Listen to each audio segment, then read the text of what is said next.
T.B.Photo X 1.5 TFX, and welcome back to another video. Yes, overdue, I know, but this is a bit of a life lesson for all of you. This is something I've heard from somewhere or other, I don't really remember, but this is a little quote. Life's what happened when you make other plans. Well, that's a little bit what has happened to me lately, and to make a long story short, final part of on-the-job training for my current schooling, for my, what is it now, it's called a bachelor's degree. But anyway, more about that in the future maybe. But anyway, yeah, that final part there is, it's one part left I have to do, and that will actually take up the majority of my time in the foreseeable future, about 8 weeks. Enough about that. Yes, there is a couple of things I have in the pipeline. I have some photo news of some acquired gear. I have some, projects that I want to make good on. Like I have that little teaser trailer from the photo expo I attended in Stockholm a few weeks back. But what is this gonna be about, this one?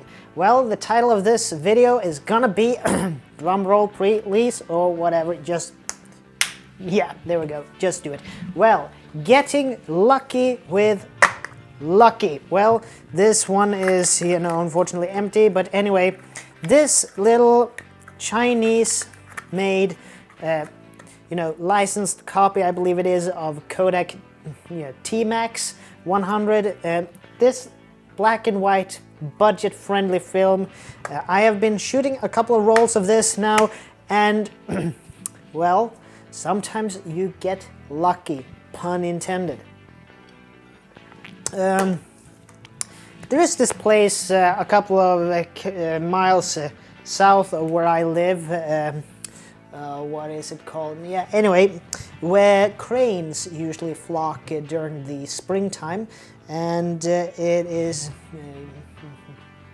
the end of March as of now, and that's when they usually start to gather. So me and the family, we thought we'll just go and see if we can find some.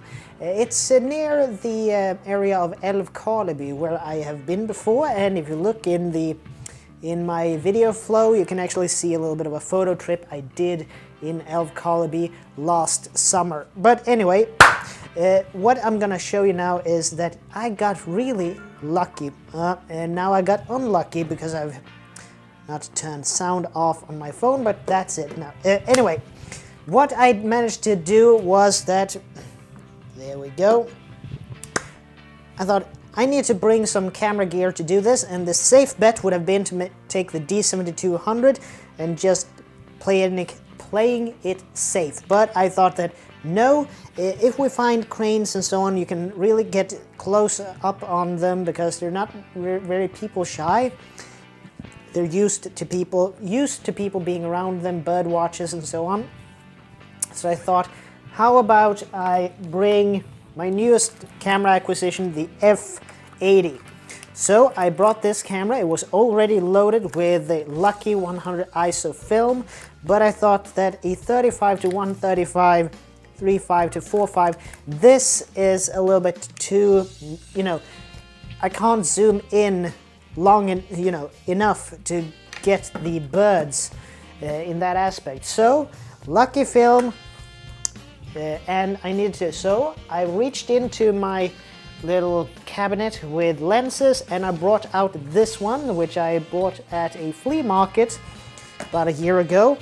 And what is it? It's nothing rather than a crappy lens that is still good. It's a push-pull Sigma DL zoom. It's a 75 to 300 millimeter push-pull, and it is a variable aperture f4 to 5.6. But with this, with the F80, I can actually, control the aperture and the shutter speed. So usually when I shoot film, I usually live in aperture priority.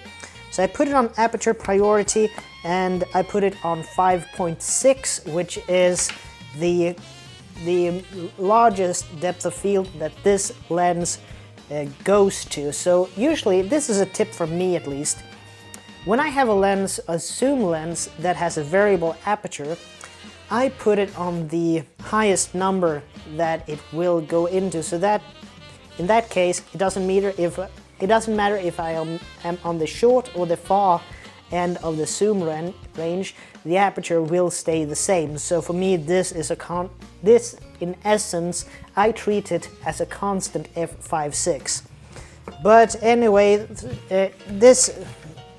the thing is, we didn't find any cranes. They haven't arrived yet. There is a lot of snow still, so I got at least some contrasty images because, you know, snow, white and so on, and it's a black and white film.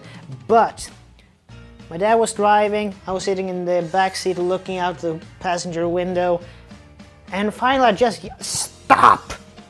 For God's sake, stop! And he stops on this little gravel road, and I just looked to my, what was it, right side, and there is an entire flock of deer. An entire flock of deers, you know, Swedish rådjur, just standing there. And it must have been eight of them, 6 or 8 of them. And I just said, just stand still with the car. I pulled down the window, and, you know, this little baby zoomed in, and I just started to snap images. I must have taken about 10 images of the deers that were in, you know, that little field. And luckily, I managed to snap a bunch of them. So this was the setup I used on that trip.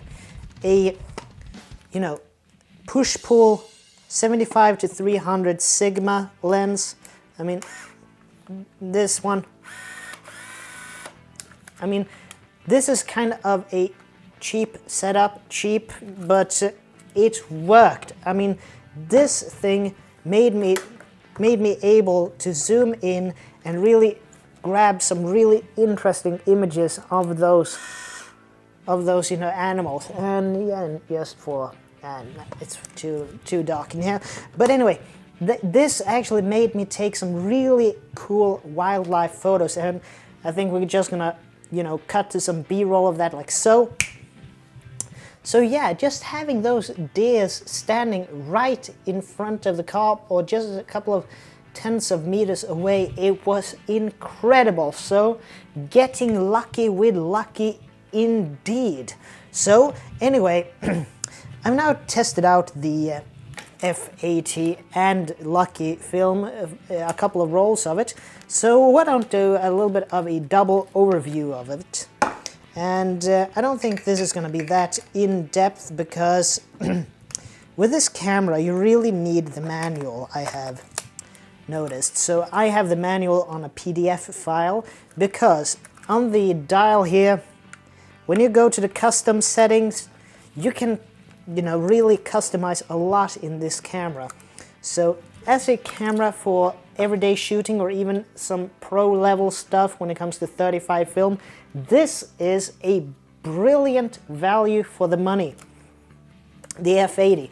You don't have to spring out for the F100 or the F5, even though I would really love to have an F5 in my collection someday. In that case, I have only the Nikon F cameras that I personally am interested in owning. It's the 3, 4, and 5. Those 3 cameras, they're the ones that I think is the most brilliant Nikon F single number series. But yeah, I know a lot of people go for the F and the F2, but I don't aspire to those. I really enjoy the F3 and 4 because Giorgetto Giugiaro designed them, for among other reasons. But anyway, I'm gonna leave you now and stop talking, and I think that we're just gonna show some of these sample images, a little bit of a slideshow of the sample images I've been able to capture with the Lucky film. But I can just tell you that when I developed this roll, I developed it for 7 minutes in 20-degree water, and I used Tetanol Ultrafine as a developer. I've also used that in the darkroom as a paper developer, and I know that a lot of you darkroom guys might think that that's a bit strange, but it works for me. And so what I basically use in the darkroom, Tetanol Ultrafine as a developer, I use Ilford Ilfostop as a stop bath, and I use Kodak T-Max as the fixative. So those three, and I might do another darkroom video in the future, and maybe a little bit about me using the enlarger, but that's a future project because now school unfortunately needs to take priority. But after that's all said and done, we'll see how and maybe we'll have some other little projects on the side in the future as well, but that's for another time. But anyway, as always, this is Tobias Bergström from T.B.Photo X1.5TFX, and I'd like to see you guys in the next video. So as always, please like, share, comment, and subscribe, and I'll see you guys in the next video. So take care from now on. Bye.